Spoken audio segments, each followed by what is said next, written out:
Shalom, tajuk renungan kita hari ini ialah di dalam melakukan kebaikan dan menjadi berkat kepada orang lain. Ayat renungan kita diambil dari Kisah 10 ayat 38 yang berbunyi, yaitu tentang Yesus dari Nazaret, bagaimana Allah mengurapi dia dengan Roh Kudus dan kuat kuasa.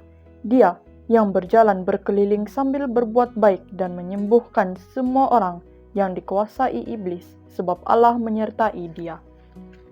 Sidang penonton yang dikasihi Tuhan, Kristus melakukan mukjizat demi mukjizat ketika dia berada di bumi ini.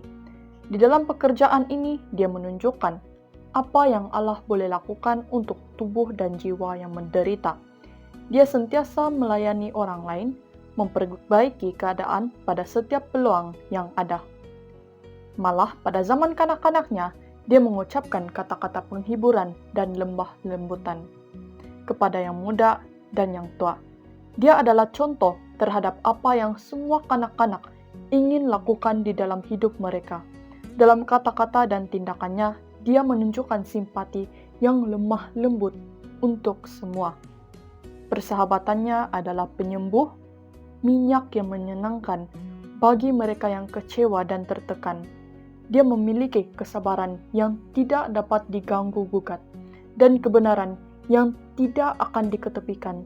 Tangan dan kakinya yang sentiasa rela dan bersedia untuk melayani orang lain, serta meringankan beban ibu bapanya.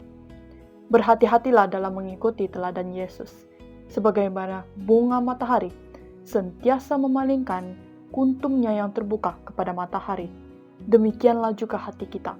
Pikiran kita sentiasa berpaling kepada Yesus, Dia adalah matahari kebenaran.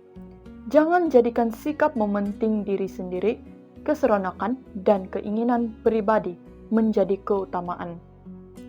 Cari kebaikan orang lain, belajarlah untuk menjadi berkat bagi mereka dan untuk memuliakan Penciptamu.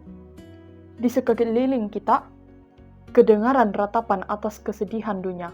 Pada setiap sudut ada orang yang serba kekurangan dan berduka. Hak kita adalah untuk membantu dalam melegakan dan meringankan kesusahan dan kesengsaraan hidup. Kehendak jiwa hanya kasih Kristus yang dapat memuaskan. Jika Kristus tinggal di dalam hati kita akan dipenuhi dengan simpati ilahi.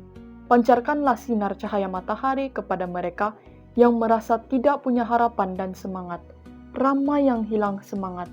Berdoalah untuk semangat mereka dan bawalah mereka kepada Yesus. Sekian, mari kita berdoa.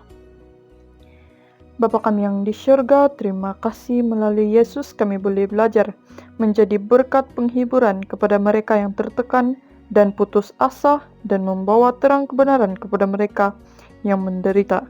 Dalam nama Yesus kami berdoa. Amin. Shalom. Tuhan memberkati Anda.